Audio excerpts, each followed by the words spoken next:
Hello. Hey, hey, hey. Can you hear me? Say something if you can hear me.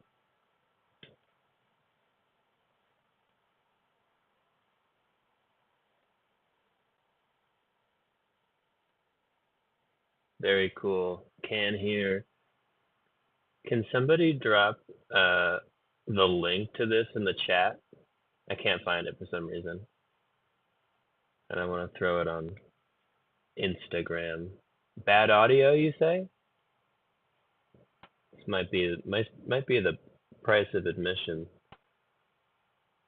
courtesy of OBS Studio. Wah, wah, wah.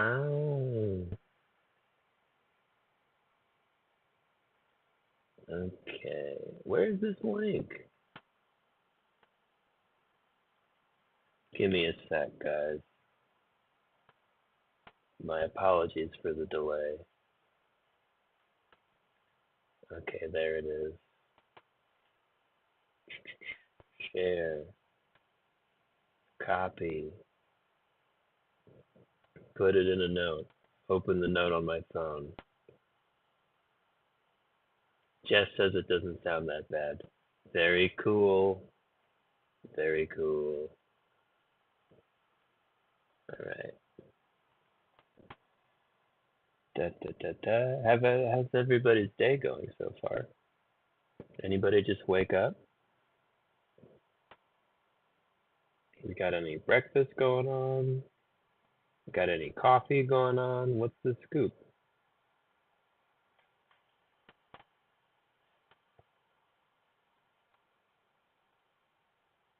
You should sell these foam hinge trays for $8.99 a piece. 4 p.m. in the UK. Wow. Time. Okay, I'm almost done my Instagram post. I'm posting now. Wow. Incredible. Incredible.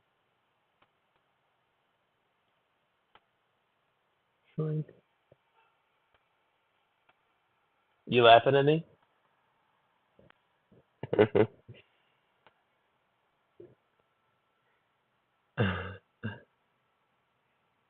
Oh, White Monster. Oh my God. Very cool. Shout out to the White Monster.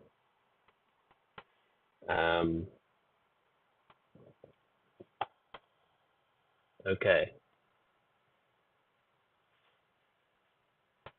Here's the scoop.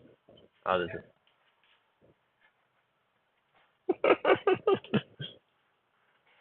Walk in South Philly. Very cool. Very cool. Done a lot of those.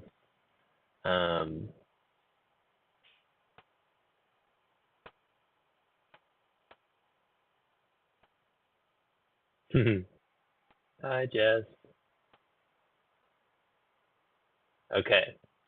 So here's how we're gonna do this.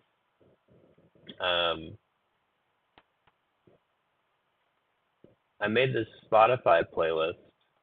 Wait, is everyone listening? Put your hands on your head if you're listening. I made this Spotify playlist, which you can see on the screen here, of a bunch of songs that I was listening to when I was writing all of our new songs. And so we don't get copyright blasted off of YouTube. I thought we could just I thought we could just let it play, and you guys will see. We can all like hit play at the same time. You know what I'm saying? And listen along and talk about it. And if anybody's dropping in at any point, then you can just see where we're at and get dialed in. But the link to the playlist should be in the description of the video. Can anyone confirm that that's true? Let me know if you found the link to the playlist on Spotify. Very cool. Thank you, Hannah. True and real. Everything's true and real. Wow, this is great, guys. Very cool. All right. I'm going to press play, but we'll count down from 3. It'll be 3, 2, 1, play. Okay? So, everybody ready? Fact checked by real American patriots. All right, I'm going to hit play. 3, 2, 1, play. There we go. Now we're all listening to music together. Super cool. All right, down to business. Gillian Welch. Oh my gosh, man. Got really into Gillian Welch before starting to write these songs.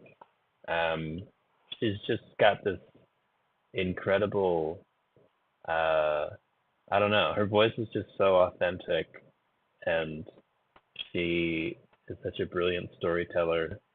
She works with really simple forms. She Everything with David Rawlings just makes it even better. I haven't heard the Bright Eyes cover of this song. That's cool. It took me a long time to get to the end of this record and find this song. But I just loved it. It's so like swaggery. It's like about, being a kid or being a young person. There's this one line in the second verse where, that when she says playing bass under a pseudonym, it's just so badass. It's very cool.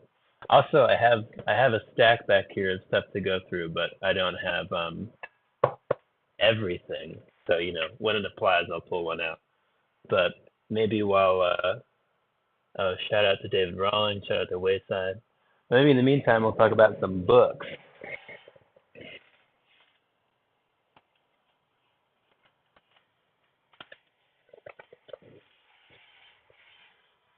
I think the reason I finally got into Gillian Welch was because, speaking of that Bright Eyes cover, I think the reason I finally got into Gillian Welch was because I kept seeing people that I liked cover her songs. I remember Kurt Weill and Courtney Barnett did a cover of Elvis Presley Blues that I saw a video of one time. David Bazan from Page of the Lion did a cover one time. And I was like, all these people who write songs that I like are listening to this person. So I guess I have to do it too. And it's been great. I'm going to pull a book off this stack, which is Kick the Latch by Catherine Scanlon. This is actually a poor representation of the influence because this thing always happens when I really like a book, I end up not having it because I have to give it to somebody. But the main Catherine Scanlon book that I got really into when I was writing these songs is called August 9 Fog. And it's just like this woman's diary that she found at a yard sale, and she like edited it and like reformed it and just turned it into a book that's kind of just like an artistic representation of this woman's life. And it's really cool. It's just like it's like about this normal old woman in the American Midwest and what she does every day and her family, and it's just like a total slice of life. What do we got over here? Just bought a Raymond Carver book after the Substack essay. Nice. What book did you buy? Big Carver fan over here. This book is not the inspiration for the song Kick. I apologize. The inspiration for the song Kick was, well, it's actually called Kick Around, and it didn't end up on the record, but it's about being at college and having somebody play you the first Metallica record out of their iPhone while you're walking to the Riot Fest. Yeah, good cover. Okay. Shout out to Catherine Scanlon. Please check out August 9 Fog and Kick the Latch. Kick the Latch is phenomenal, but I'm going to drop these in the chat for anybody that wants to be really nerdy. Ba, ba, ba, ba, ba. And check the receipts.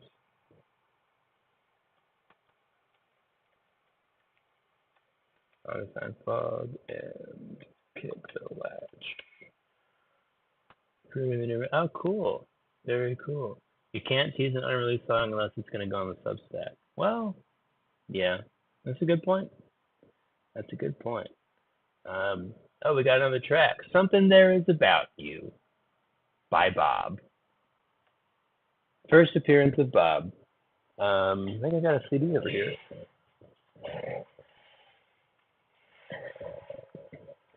I was going through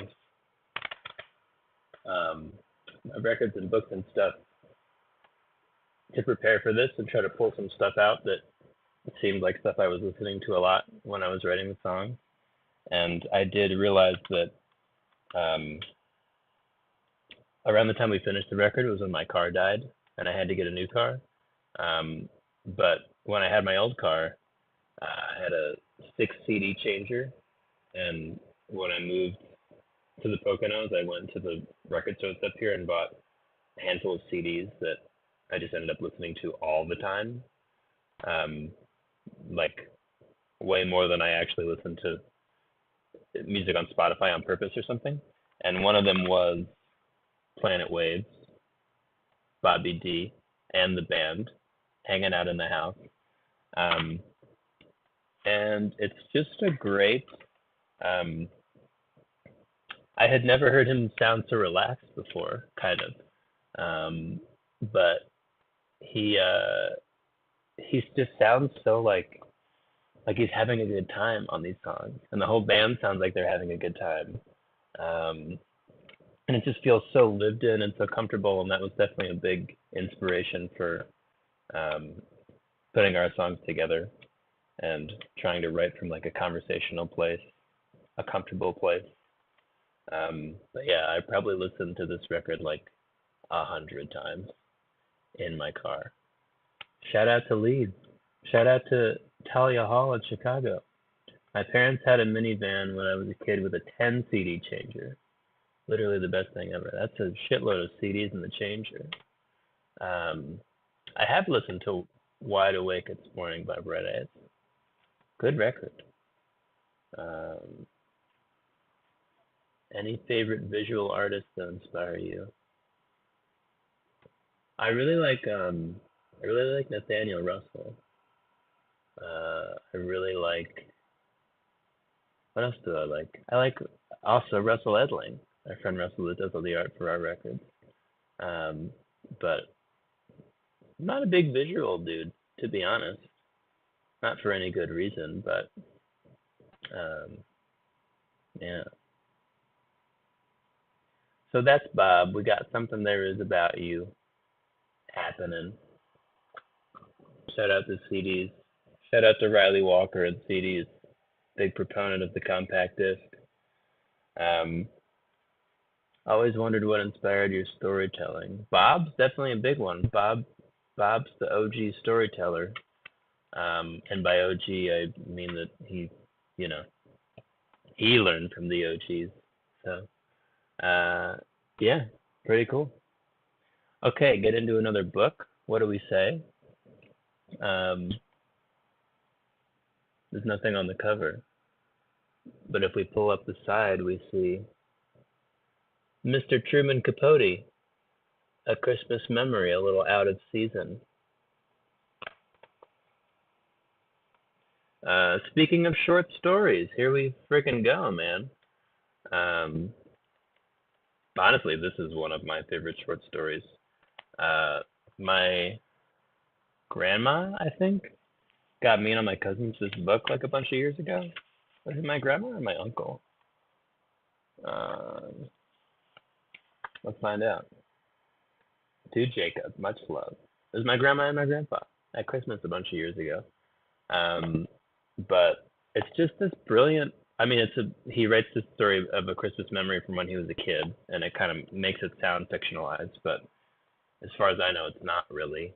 And it's about him just being a kid, and there's this lady in their house who's like an adult. She's older, but she is kind of forsaken by the other adults in the house, so she's the one who hangs out with him as a child. I think he's like 7 or something, and she's in her 60s, and they just do like they go and they pick berries and nuts and make a pie, and it's just really, there's no good way to describe it, but it's just it's really heartbreaking. It's really beautiful. It's about real people. A lot of these books that I realized I was into were just so have really strong perspective. Um, like in Christmas Memory, it's him. It's basically the perspective of a child who is experiencing these really complicated social dynamics between adults who are not alike. But you don't know any better because you're a child, and you kind of just do. Life is just presented to you. Um, but anyway, this was a big one. Truman Capote, A Christmas Memory. Shout out to my grandmother. Shout out to Wade Starnes for passing this one down. Hello. What do we got going on in the chat? Tips for somebody who wants to get into reading but has a short attention span, gets bored easily. Somebody said poetry. That's definitely true. Poetry, short stories.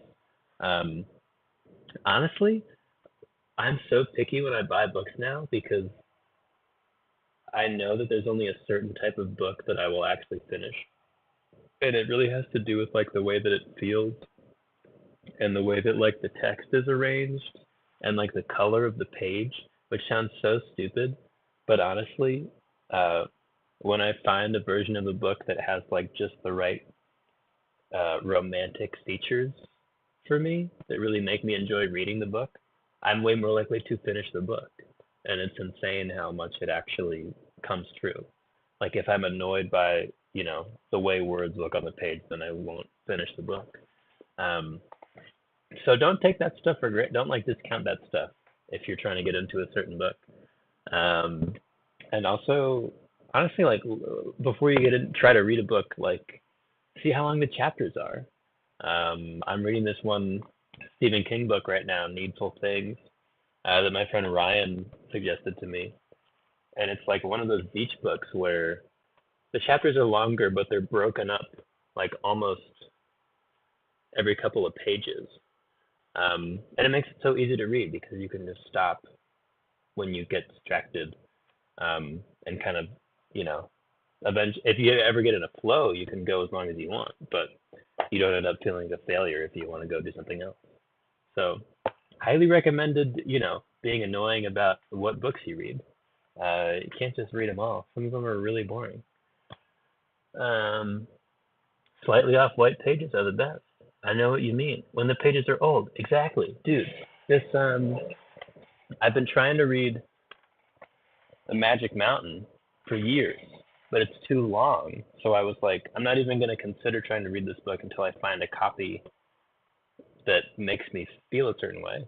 And I finally found this, like, whatever this edition is, with the really cool, like, drawn artwork. I love the orangey color. The pages are old as fuck. It's got, like, that old book smell, And it, like, bends really easily. It's got a really pleasant bend to it. But I'm so excited to read it. A book that I would normally have a horrible time trying to read because it's too long. But, gotta take advantage of it. What else do we got? Oh, this is an important song. Right now we're listening to Four Folks by Jeff Parker from the album Four Folks, which is just like a straight up instrumental guitar album. It's just Jeff and a looper pedal or a freeze pedal. A looper pedal or a freeze pedal, one of those. And his guitar just sounds so good on it. It's so like woody and resonant and like alive, but not imposing. It just feels like you're alone in a room with this guitar. And I think this record came out in December of 2021 or 2020, which is like not a great time to put out a record in December. People usually try to tell you not to do that, but I listened to it so much because it was such a great winter record. And I think it just reminded me a lot of snow falling, which just how like it's so light and delicate and beautiful and totally happening on its own with its own plan. Um, but I listened to this a ton, um, and just the mood that it set was really inspiring. I probably wrote a lot while listening to it too, honestly. Um, what do we got in here? If reading aesthetics are important to you, does that carry over to notebooks? Definitely. I am the dickhead that just buys moleskin notebooks because they feel nice. Um, I like a soft cover, large moleskin. I also realized that I had to start buying the wider moleskins, because I would get annoyed that there wasn't enough room to write in like the skinnier ones that are like technically their most normal size. But now I buy the large because you can actually like fill up a page with words and it looks nice. Um, so I don't know. If you think any of that stuff is bullshit, uh, just it's not bullshit. Like if you lean into the aesthetics that you actually like and listen to that voice inside your head, I like when I do that, I just engage so much more, and I end up doing and creating so much more stuff because it's making me happy because I'm leaning into the aesthetics. Um, what do we got in here? Oh, another car CD song, "Exile on Main Street." Fantastic record by our British bad boys, the Rolling Stones. Um, I didn't get into the Rolling Stones till like way too late, um, but this was the record that did it for me. Ian put it on in the Man a few years ago when it got remastered at some point, and I thought it sounded so badass. I had only ever heard the Rolling Stones kind of like first few records where it's more, I don't know, it's like a little less bluesy and less aggro and more, um, I don't know. I just love this record a lot. It turns out, it's so loose and so powerful and so like homespun, very much like Planet Waves. Um, I think there's that. It definitely makes sense to me in hindsight that I was into both of them so much at the same time. But yeah, it just kind of sounds thrown together, but it's so strong, and it's you can tell that it works because everybody playing and doing their thing on it like has been doing this for a long time, and it just kind of feels like a proof of concept that if you get the right people in the room together who are on the same page, like on the same emotional page, then uh, you can walk out with something really exciting because everybody's able to just do what feels right instead of trying to orchestrate something artificial. And that definitely influenced uh, me thinking about this record. Live.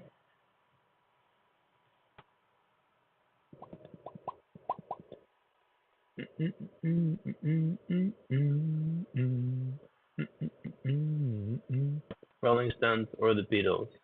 Can't say. I like them both. They're both good. I think they're very different. Do you prefer writing in public or alone? I joined a Discord. Sometimes it helps to have someone sharing the space, not even talking. That stuff is real. My therapist told me one time about this uh, working platform online where you can like get in a room with somebody and you just say what you're working on at the beginning with them and they're a stranger somewhere else and then you just work for a predetermined amount of time and you have that person there and you just know that they're working while you're working and you can see them, I think.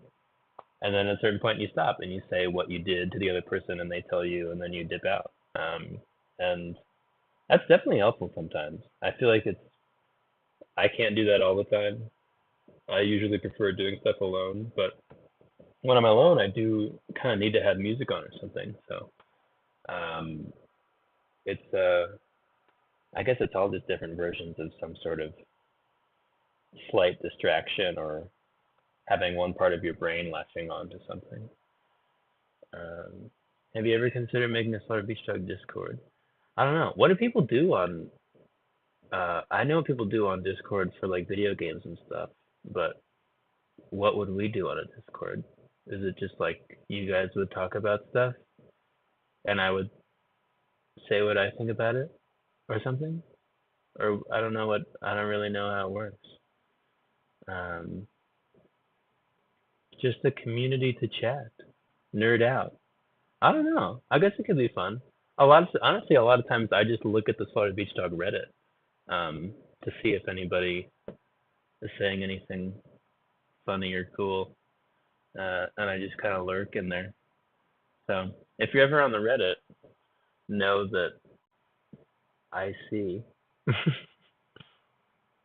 like a big chat room. You can make channels for movie nights and voice chats. I don't know. Honestly, I don't really like being on my computer that much, so I'm not really looking for more ways to be on the computer. I would definitely do another Reddit AMA. Yes. I did an AMA on Instagram a couple nights ago that went pretty well. That was fun. Okay, we're on to I Am a Pilgrim by the Byrds. Not written by the Byrds, of course, but it's a traditional song that they did on Sweetheart of the Rodeo. And I listened to Sweetheart of the Rodeo a bunch when I was writing Crying, Laughing, Waving, Smiling. Yeah, just a stunning record, and everybody's so goddamn good at their instruments. Um, but yeah, really simple forms, really strong songs. Um, yeah, just fun it all the time. Um, Tips on getting better at guitar. I can play most basic chords comfortably, but I have a hard time with bar chords. It's kind of just muscle memory. Not even muscle memory, but like, I don't know, lording out over your fingers, making them do crazy shit that they're not used to doing. Um, like, and building calluses too. But yeah, it's so funny now when I play guitar. Every now and then I'll remember certain things that were hard in the past, and now they're just second nature. And it really is just time of, at a certain point, your body starts getting used to the things and they become things you don't even think about. Which I know isn't that helpful because that just means you have to do it all the time. But I think the best way to do it is just to play music that actually makes you happy. So then you're properly distracted while you're training your body to do this weird, these contortions and everything. Um, you have a particular way of getting out of writer's block. Usually I find the best way to get out of writer's block is to write something, which sounds like obnoxious and like an asshole, but yeah, just pulling out a blank piece of paper and writing something. And I used to do this thing all the time that I think helped in the long run, where I would be blocked and I would just write about being blocked and how frustrated I was and how stupid it was. And it kind of just stumps your system to be like, oh, writing is just literally writing. It's just going from your head onto the page. And it's really just a matter of getting the train moving. Because if you can start writing something and then you're thinking, and if you can start thinking and be having it go down the whole time on the page, then eventually you're going to get to something interesting. And by that point, you're already writing and you're in the flow. So then you just keep going. And when you're done, you're going to erase that whole first part. And nobody's even going to know. So that's what I do. If I'm having writer's block, I'll just write about having writer's block until it turns into writing about something normal. It's never okay to leave a shopping cart in the middle of a parking lot. That's psychotic behavior. Please never do that anywhere in the world. So we got, this song's beautiful. This is another instrumental record that I listened to a ton of the last couple of years. Alabaster de Plume. This song's called Visit Croatia. It's kind of the hit. But this record's really good. It's all instrumental. It's so like moody and emotional and like calm. It's not like a crazy record. It's just very like it moves at a very comfortable pace. Um, Great for nighttime. Um, yeah, I listen to this all the time, and we have a lot of songs. Not a lot. We have but more than usual songs on this record where we really kind of stretch out and just take up space, musically speaking, and like let things evolve. Just like Surfing New Jersey, Bobcat Club, Engine. I guess none of these songs have been released yet, but um, I feel like we did a really good job this time around of kind of creating uh, environments to live inside of. Like, actually take the time to set a musical mood and then enjoy it while we're in there. And at least for me, this record, that Jeff Parker record, um, the Floating Points Burroughs Sanders thing that we'll get to in a few songs were huge, were big for me. Like kind of realizing that that was a desirable place to be. What else we got in the chat? Favorite hip hop album? I don't listen to that much hip hop, but I fucking love Kendrick Lamar. Um, we still put on To Pimp a Butterfly very often.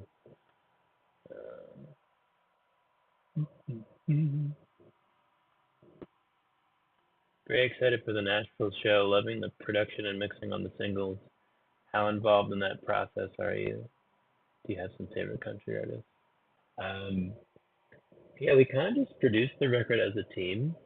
Like and we just produced it in the sense that we were all in the room playing it, you know, and we were kind of making the decisions together. Um, so yeah, and as far as that's the way it was, um, it's kind of just the vibe. I would come in with a song and everybody would start playing what felt right, and if I had any particular direction I imagined it going in, I would, share that. But a lot of times I would just try to present a song and let it become whatever it wanted to become and see where the guys would take it. And that usually ended up being the exciting parts and the parts that worked. Um, and Zach had a really big hand in kind of finalizing those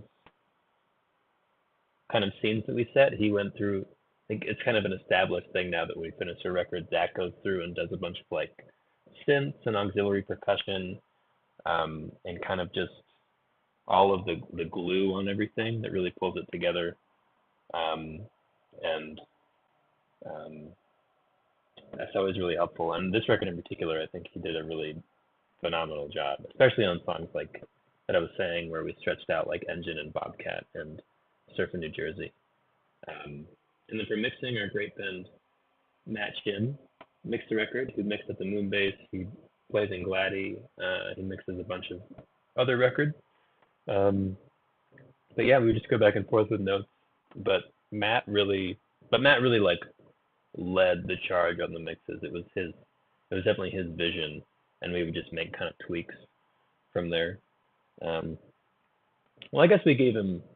We said we wanted it to sound like a band in a room, and we said we didn't want it to sound super affected beyond the ways that we affected it ourselves with like pedals and such. But from there, he did a really amazing job, and really made it pop. It's been so nice to just come back to the singles as they're coming out and feel like they actually, you know, the sound of them feels exciting and engaging, and Matt did a great job.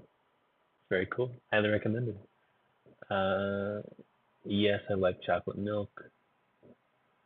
Um, Book recommendations. I guess we should keep going on the books.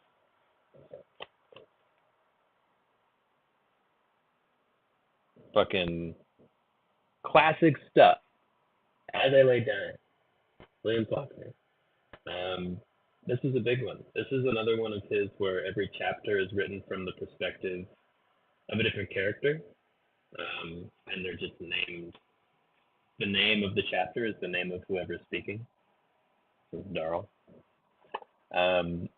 But yeah, I forget if I said this already, but so many of the books that I was into when I was writing were just so had such interesting perspectives, or played with perspectives in an interesting way.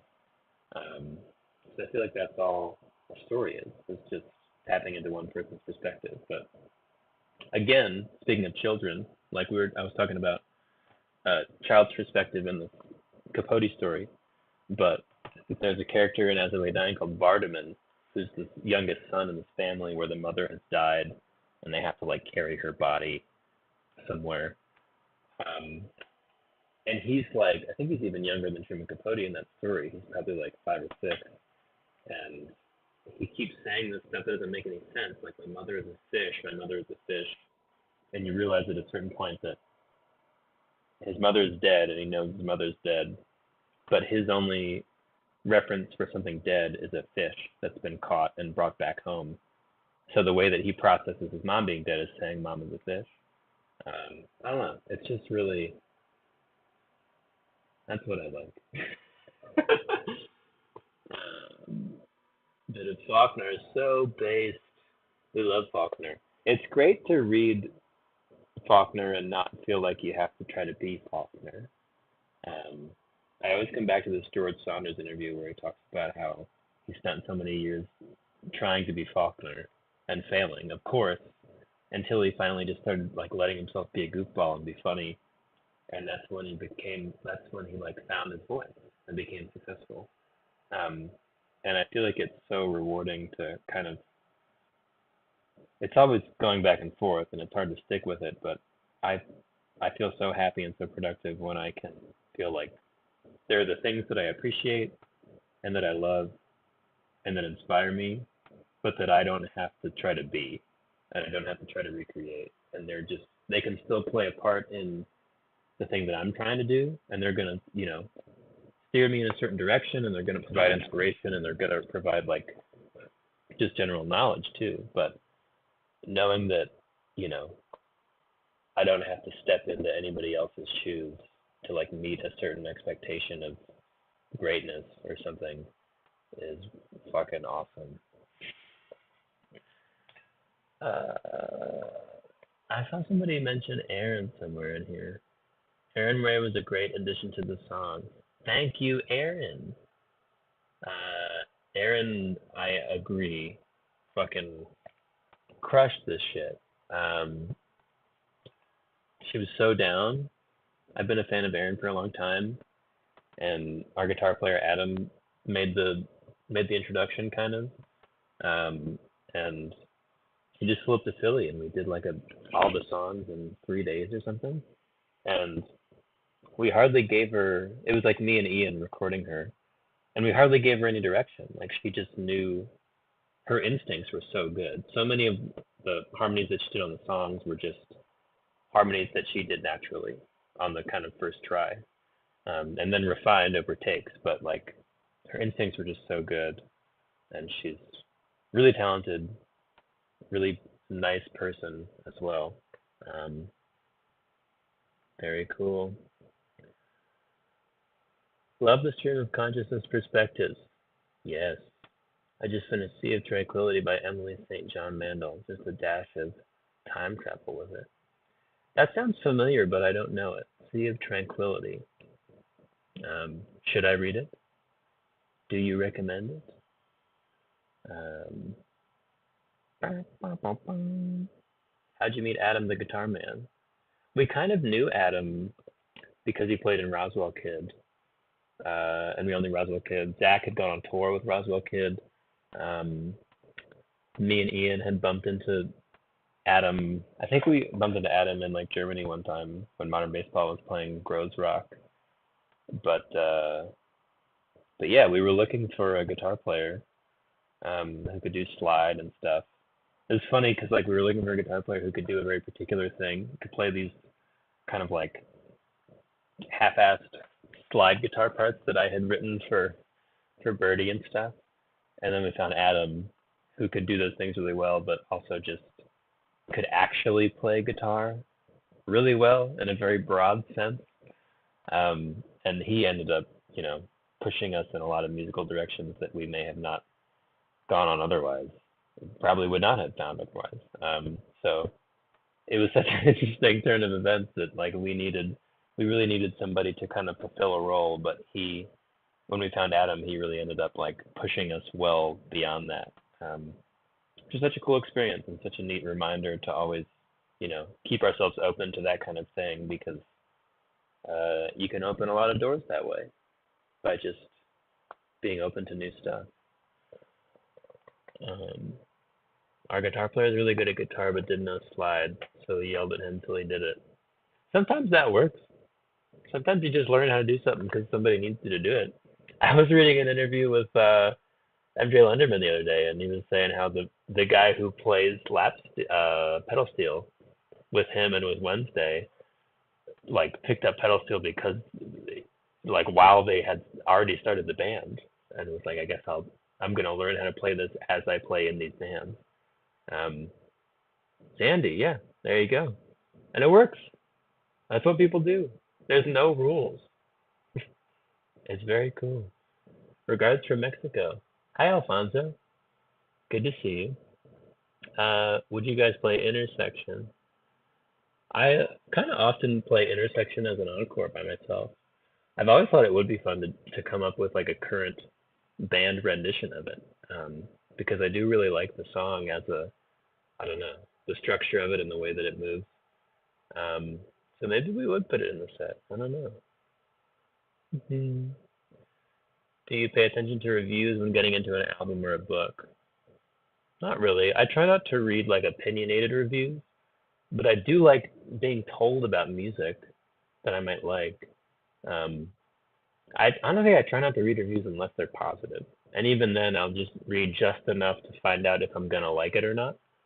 Um, but I really like places that just kind of post about music without, you know, I don't know, trying to tell you how you should receive it. I've been finding a lot of music on Bandcamp, like through Bandcamp's editorial section. Um, been reading like Aquarium Drunkard a lot, and also just following more labels directly. That's been really rewarding. Finding record labels that I actually like, and then just trusting that the stuff that they are gonna put out is gonna be cool. That's been really fun. The song we just listened to was "Roving Gambler" by the Everly Brothers. Um, Phenomenal track, traditional tune. Um, that album, "Songs Our Daddy Taught Us," of just them doing like old folk songs, is really cool and kind of just a master class in performing that kind of song. The way you play guitar and the way you sing it, and their harmony is obviously incredible. Um, and then before that, oh man, we missed Hailu Murgia. Murgia? Murgia? Forgive me for not knowing how to say it. But that whole album, Peseta, by Hailu Murgia, is really good. Another one of just setting an emotional kind of space and then living inside of it. It's really cool, like Ethiopian jazz, but like cafe jazz, kind of just like I don't know. It's almost like background music, and not in the sense that it's uncomplicated or something, but in the sense that it's like a calm body of water or something.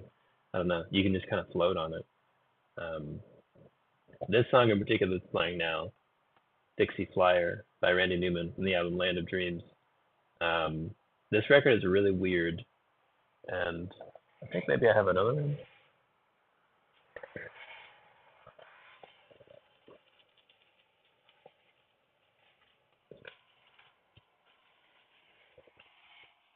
Oh, I missed it, but I did have that Everly Brothers record. Um, and then Randy Newman was like one of the biggest influences for writing these songs. Um, now that we're on Randy, this is another one, obviously. Good Old Boys, kind of a classic, controversial record in some ways. Um, but perspective, again, incredible writer in terms of like interesting perspectives, unreliable narrators. Um, this song, Dixie Flyer, is um, it made me cry a lot of times. It made me cry more than a few times. Um, just like the sense of longing in it. A lot of this record is about, I think, pulled from his own childhood and kind of roving around with his mom and his dad getting back from the military or something, and just finding their place in the country, and how it's romanticized in some ways, but I feel like more than it's romanticized, he does such a good job presenting these like fucking ridiculous American caricatures of what it's like to actually be here, just how insane everything is, and how horrible some people are that you meet. And the production on this record is nuts, and it's kind of hard to listen to because it's so 80s and ridiculous. But at the same time, it kind of speaks to the whole idea of the record that America is this like fucking ridiculous caricature of a place, where everything looks insane and sounds insane, and you kind of have to find yourself in spite of that. But it's confusing because it's presented as a dream, like the perfect place to be. So, yeah, disorienting stuff. Did you listen to the Dean Johnson album? Boy, did I. Not until it came out, obviously, but yeah, that guy knows how to write songs. I'm trying to talk to him for sure. I think he's from the Northwest. I don't know how old he is, but I'm trying to talk to Gene Johnson. Those songs are so good. That's the last few months I put that on probably like at least 20 or 30 times. Really love that album. Movement 6, incredible song. Here we come, dude. Movement 6. Floating Points, Pharoah Sanders. We got this one. Let me grab this one.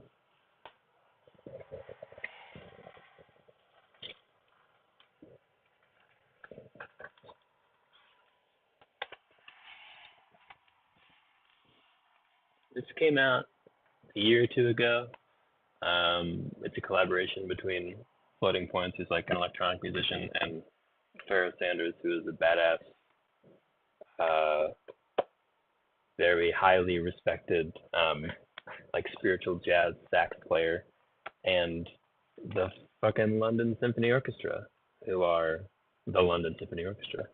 And it's incredible. It's like so much of the record is just this one, playing off of this one like melodic motif that you can kind of hear. It's so like mysterious, and it's insane how many times it comes around on this album and still feels surprising and feels like it's pushing the thing forward.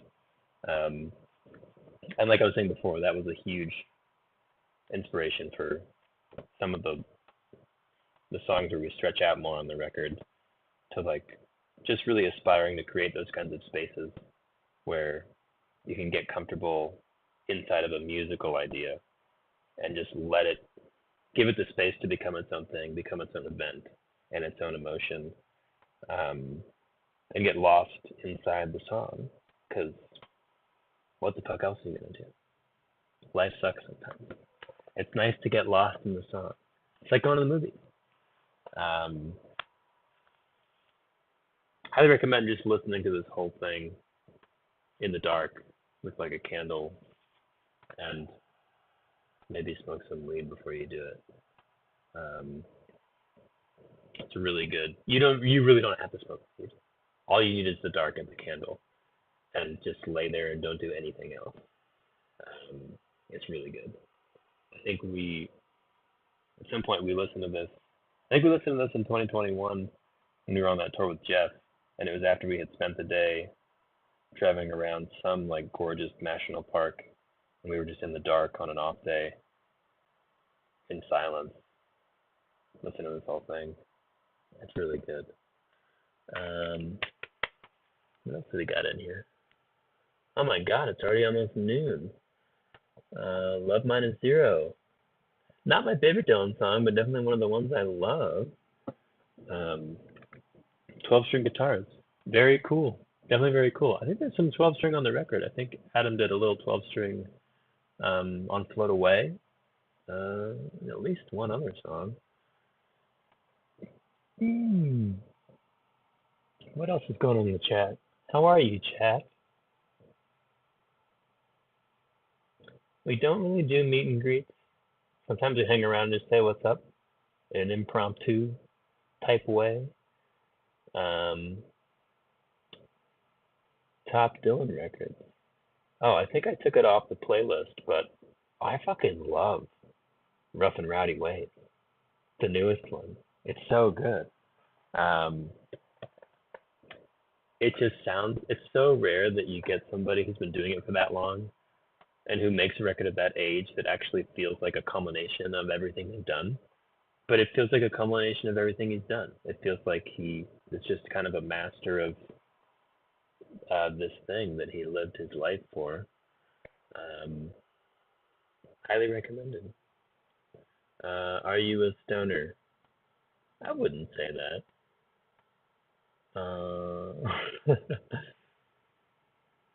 I did teach myself to play drums at some point when I was in middle school, but I never had rhythm. The candle is key. I do like MJ Lenderman. What movie would you recommend I follow up CLWS with? Great question. I just forgot that there were movies that I wanted to talk about. Um, I wrote them down in my notebook, which I carefully selected to suit my aesthetic. Also, I got a green one because green's my favorite color. Um, these things are important. What do we got? Be Here to Love Me, Towns Van Zandt documentary. That was a big one. Maybe not the perfect follow up to the record because it's incredibly depressing. Um, Good follow up to the record. Maybe.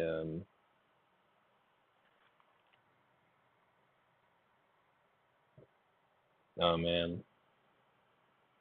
I really like that documentary from a couple of years ago. It's called Some Kind of Heaven. It's about that retirement community in Florida called Villages. Um, but again, perspective. It's just about all these retired people from all kinds of walks of life who, even though they're retired and are in this like perfect place that they've been kind of working their whole lives to get to, they all just have these base desires for like love and understanding and adventure, even though some of them are on their way to, checking out life wise. Um, it's really sad, it's really beautiful, but it's just like incredibly humanizing. Um, Highly recommended. Some Kind of Heaven. Um, and the movie Drive My Car, which came out a couple of years ago. That was another really big one. Um, it's kind of based on Americana's story, but it's also kind of based on like putting on a Chekhov play. It's just like so layered um, in the in the literary worship, but in this really inspiring way that kind of reminds you that I don't know. Every time you write a song or write a story or like paint a picture or put something into the world, uh, it's permanent, and you are like offering something that other people can build off of and relate to and connect with and make decisions based off of long after you're here. Um, so that's a really cool movie in that sense. It's also really cool in the sense of like there's always something happening under the surface. Anytime you meet anybody, and I feel like art is such an uh, is where those things can really be explored a lot of the time.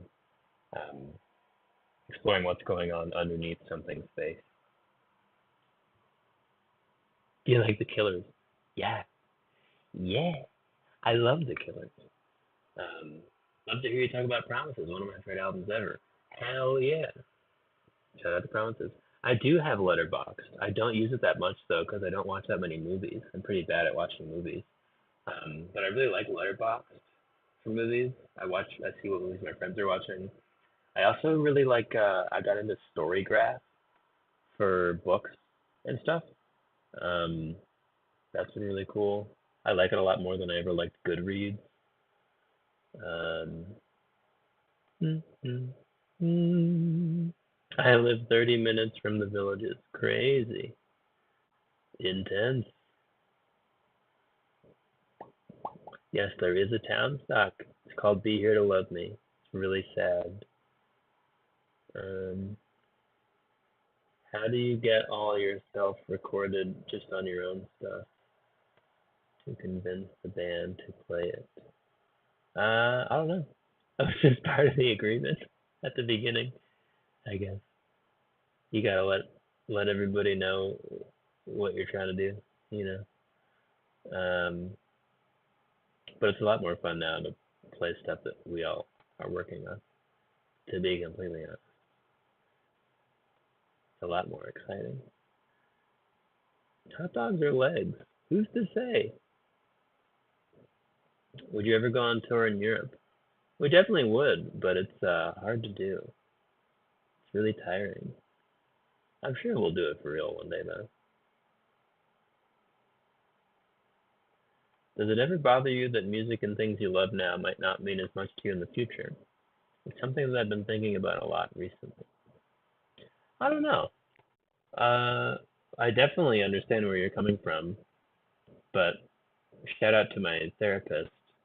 Uh, she's got a couple of years ago. She got me really hooked on this idea of like seasons of life, which can be years or it could be as short as days, and kind of just subscribing to the idea that when something strikes you or interests you and you choose to engage with it, you can just appreciate it for as long as you want to appreciate it.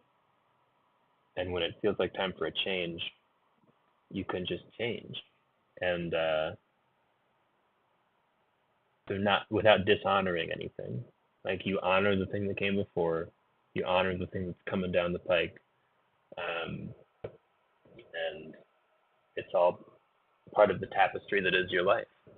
Um, and you can look back on the things that don't mean as much now and still remember. If you, that's the thing is if you let yourself really connect to something, you're not going to forget how much you connected to it at a certain time, and it's still going to be something that puts you on a path to get to the next thing. So I don't know. Seasons of life I find really helpful. And there, uh, shout out to therapy. Got a little therapy action in the chat. Labby Cifre's crying, laughing, loving line. Great story. Had no idea that that was a record.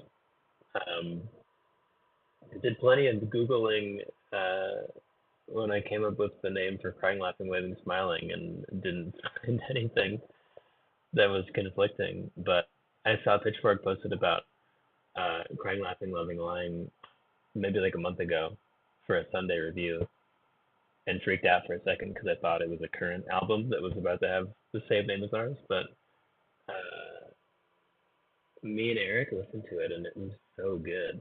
It felt like it honestly felt like a not a sign but like just a I don't know a note from somebody that was like you're doing okay, you're tapping into something. I don't know. It sounds a little woo woo, but just the fact that I had never heard it, but found it and it had this, the title was so similar and was such a similar sentiment to what I was working on, and listening to the songs, it felt like I loved the songs right away. Like it was music that I would listen to, and it felt like just things coming together. Um, we just heard "We'll Sweep Out the Ashes in the Morning" by old Graham Parsons. Shout out to Graham, tortured dude. Um, yeah, I do. I really like that record GP because it's before he kind of started losing his shit. Um, and here we got Kensington Blues by Jack Rose. Jack Rose is one of my favorite guitar players, one of my favorite pickers, and he was a resident of Kensington in Philadelphia, like I was for a long time, which I thought was really fucking cool. That somebody so steeped in like I don't know folk traditions and that kind of playing lived in a place that is so like concrete and the opposite of a lot of that stuff. That was something that I kind of struggled with for a long time, but I thought Jack's work was really inspiring. Um, tragic death, too young. But shout out to Jack Rose. Highly recommend those records if you ever feel like getting into some instrumental guitar kind of stuff. Sideburns Go Crazy. Shout out. Let's do another book. Strange Weather in Tokyo by Hiromi Kawakami. Really cool book they read a few years ago. Definitely stole the name from the title. So it was just such a striking image, and it really created like the space for the Slaughter Beach Dog song "Strange Weather" to exist. Um, but it's just like a beautiful, kind of slow, gentle love story of a book. Um, a lot of hanging out in bars, thinking things and not saying things, walking around in the woods, um, and a lot of, I don't know, it just created a very particular emotional space for me that it was really cool to tap into maybe like a year after I read it to write that song. Um, but yeah, Strange Weather in Tokyo, Hiromi Kawakami. Shout out to it. I'll put that one in the chat. I may have missed a book in the chat or two.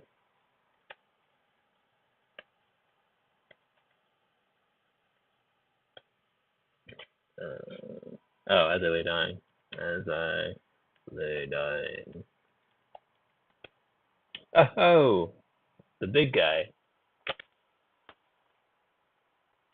2666. Roberto Bolano. I love Bolano. He does this thing where he kind of makes you think that he's a very serious, brooding professional artist, and then you actually start reading his books, and he's kind of just like a over romantic poetry dork who wants to go on adventures. Um, it's so cool. It's so like he's one of the few people where I read them and it makes me want to write. Because he goes on these tangents and he like I found somebody the other thing where it was this thing where he's like he'll be in the middle of describing something important or like something related to the narrative, and then I'll go like, and then I looked at the moon, and the moon looked like it was lying to me, but at the same time, it looked like it was telling me a secret from a long forgotten childhood. And he says stuff like that, and for some reason when he says it, like he doesn't sound like an asshole, like he's trying to put you on. He sounds like that's what he's actually thinking. Um, and it's so inspiring because it makes you want to look at the fucking moon and be like, what is the moon telling me? Um, it's so cool. It's so cool. And all his books are about like almost the same thing. Um, so love it. Highly recommended. Um, we got The Year That Clayton Delaney Died by Tom T. Hall. Great song. This let me double check it.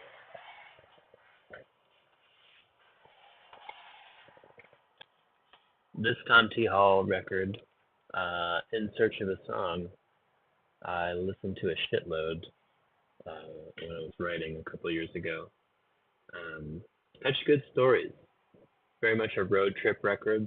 It's kind of It's also like a design influence too. It's got this cool collage on the back with like all the photos on the map and like fucking full ashtray, cup of coffee in the diner, note from his buddy or something.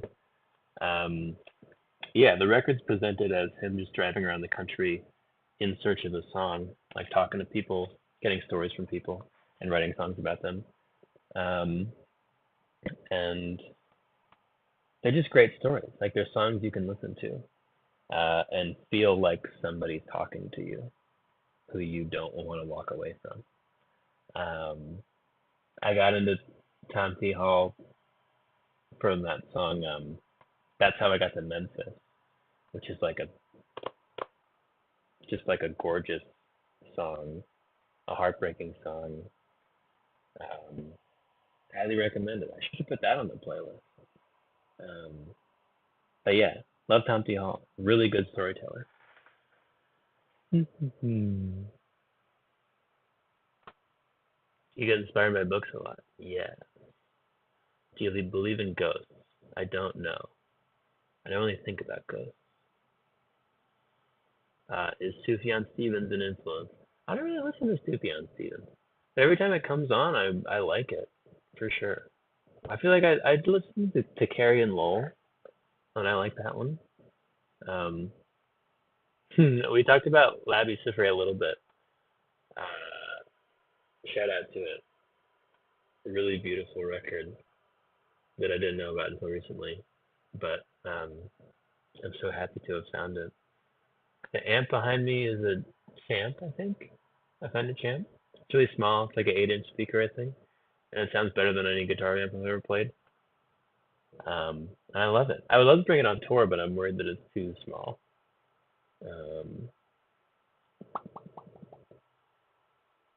Humpty Hall, I like beer. One of my favorite songs to drink while drinking beer. Shout out to it. Have you read Jorge Luis Borges? Borges. I haven't, but Bolano talks about him a lot, and I want to. But I haven't yet. I think I might actually have. Oh no, that's Gabriel Garcia Marquez. No, I need to. What do you recommend?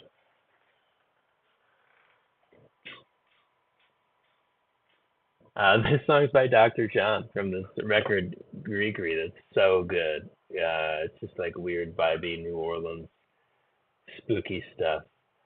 Um, Definitely contributed to the vibe setting for getting in the headspace for this record.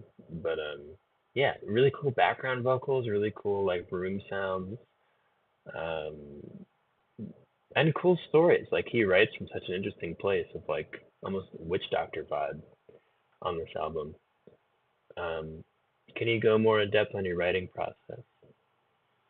Uh, I feel like 80% of the writing process is just reading stuff and listening to music. Honestly, a lot of the time, um, instrumental music or narrative songwriting or whatever, and then reading books, reading journalism, reading I don't know, and writing in my journaling a lot.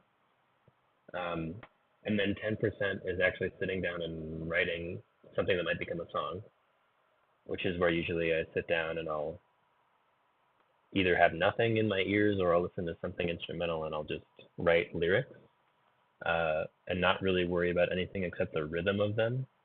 Um, I'll kind of feel like if I can write words that have a natural rhythm to them, then they will naturally work in a song. And that has ended up being true pretty much every time. Uh, and then from there, I usually step away, or if I'm really excited, I keep going and pick up the guitar and try to sing the words in some kind of way. Um, and from there, it's just like trying to find a cool melody, trying to find a cool chord progression, um, editing the words if anything feels like unconvincing or.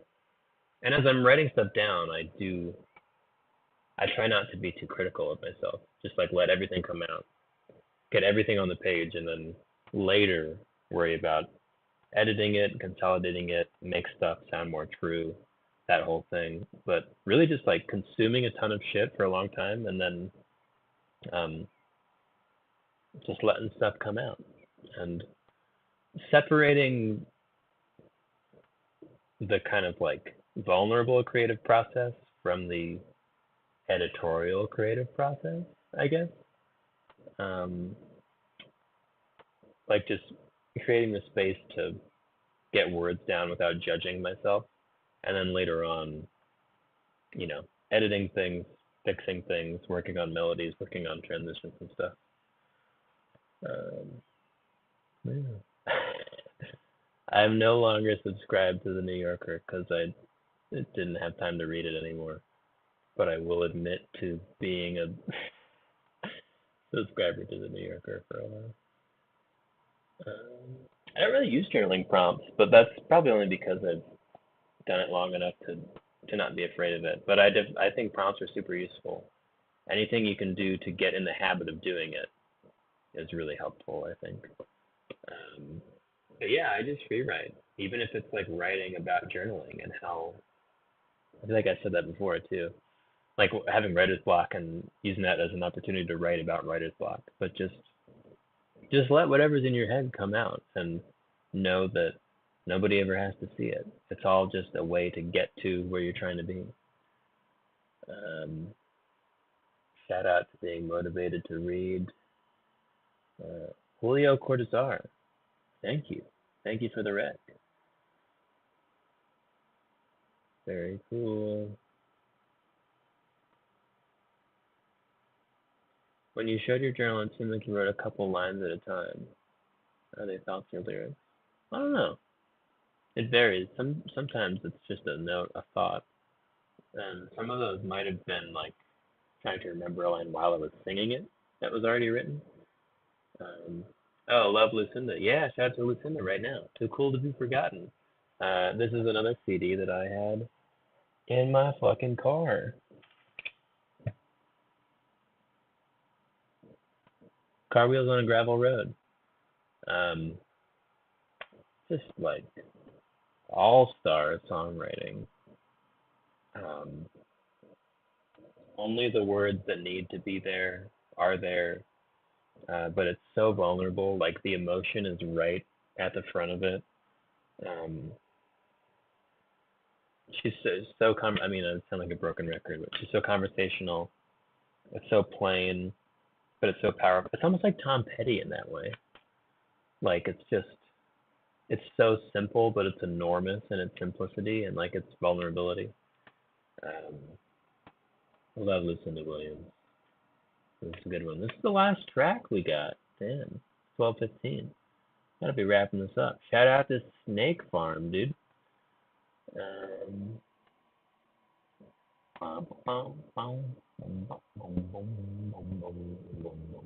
you still love that song you had played before you started playing in Chicago at the Empty Bottle? I think that was that probably Waxing Crescent or Waiting Crescent something by Rob Mazurek. Really good song. I thought about putting that on this playlist. It's just like 10 minutes of meditative, like single note horn of some kind and some like ambient noise. And it's really good. I used to listen to it in the morning all the time.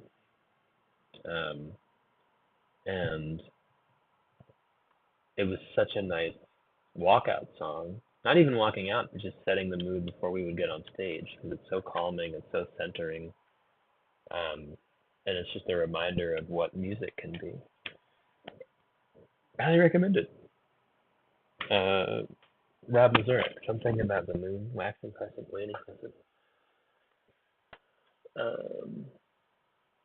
I haven't read Entropy by Pynchon. I haven't really read that much Pynchon. I tried a while ago and it didn't really work for me. But I know that people really love it. All right, let's crank through a couple of these books and then call it a day. Start wrapping this thing up. I will say Tove Ditlevsen from Copenhagen. This is another example of a book that I love so much that I don't have it anymore because I had to give it to somebody. But this is her short story collection. But she did this trio of memoirs called the Copenhagen Trilogy. They got reissued a year or two ago that are just fucking so good. And they're all short. Like each one is this short. And it's broken into this 3 sections. I think they're called childhood, dependency, and maybe motherhood. But it's about her life. It's a memoir, but the way that she's able to distill everything and just like, because they're so short, it's like she puts her whole life into like 400 pages basically, or probably less. And it's just so clear. Like the emotions are so clear and distilled, and the narrative is so fine, um, that it just like hits you over the head. It's incredible. It reads like a movie. Um, Highly recommend it. I don't have it on hand, but it's Tove, and it's called the Copenhagen Trilogy. Highly recommended. Um, and then again, one of the last ones. Oh, maybe this one counts too. John Williams, Butcher's Crossing. Uh, John Williams is also the author of this book called Stoner. This is another life story type book. Um, and Stoner is just about basically the life story of this college professor in the, I think, the early 1900s. And it's just his whole life. I think he grows up kind of poor and then ends up marrying somebody and becoming this professor. And, you know, it's kind of classic in the sense that he is a early 20th century man who doesn't have a lot of emotional tools, but is trying to find himself within, like art and culture and America through these very distinct, like classic American channels of marriage and higher education. But the reality really cuts through of like, you know, what it's actually like to be a human being within those structures, especially a human being at that time when people didn't talk about stuff. Um, Stoner lived a mostly sad life, but it was his fault, probably. Well, what kind of resources did he have? He didn't have therapy. What are you going to do, man? Um, and yeah, I ended up giving that book to my grandpa, I think, because I thought he would like it. And then Butcher's Crossing, just a really incredible story, um, narrative story. This is about this group of dudes in this random, like, western town in the late 1800s, like a trading town kind of that people just pass through to on their way to get some buffalo or some shit. But this kid goes on this buffalo hunting expedition with this like classic. There's so many like classic movie characters in this, like mysterious guy in the back of the bar who knows how to get to like the herd of buffalo that's 500 miles away but doesn't have a map. That kind of guy. And then like weird drunk old guy um, who is the lackey for everybody, but um, just like incredible. I don't know. John Williams across the board. He just knows how to set a scene, knows how to tell a story. Uh, he knows how to make you feel what people are feeling. It's definitely like in the Faulkner realm. Um, Highly recommended. This one, Butcher's Crossing and Stoner. Um, I haven't read Nothing But the Night, but I have it on the shelf upstairs. That's the last one I think that I haven't done. Um, do you like Nothing But the Night?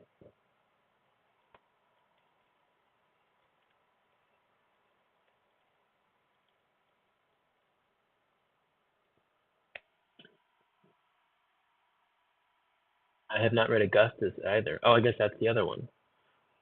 Yeah, I haven't read Augustus. Not John Williams, the movie guy. Pretty, pretty boring name, honestly. No shade to John Williams. I don't read a ton of poetry, but I do read some. I really like Raymond Carver's poetry. I just found this one, Ruth Stone, who I'm really enjoying. Um, I found out about her via His Golden Messenger. Thank you, His Golden Messenger. Um, I like, I don't know, T.S. Eliot. Uh,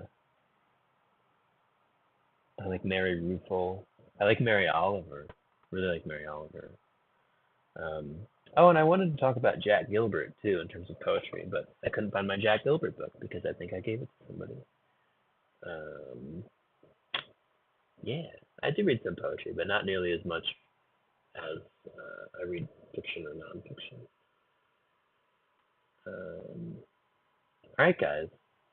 Well, the playlist is over. I talked about the books that I like the most. Um, yeah, this is cool. Thanks for listening. Thanks for coming in here and talking about stuff with me, and thanks for the questions. Thanks for prompting prompting the good. Um, I'm gonna go ahead and do some shameless promotion and remind you that we have a record coming out very soon, September 22nd. It's called Crying, Laughing, Waving, Smiling. It's got a shitload of new songs. Um, I'm going to put a link right here to everything you can do with it. Um, there are 3 songs out now that you can listen to. The record's up for pre-order. We have a bunch of cool merch that goes with the record if you need like a t-shirt or something. And also we're going on tour. We're doing a lot of tour. Um, and all the shirts are on sale. So if we're coming near you, please come check us out. We're doing the UK in September, end of September. We're doing like East Coast and Midwest America in November, and we're doing West Coast, Southwest America in January. Um, so I hope to see you there. I'm really excited to be playing new songs, and um, we're playing some cool, scary venues. It will be really neat to try out. Um, I'm gonna drop another link here to our. Never mind, it's not working. Yeah, that's about it. Thank you guys so much for tuning in. I really appreciate it. I'll talk to you soon.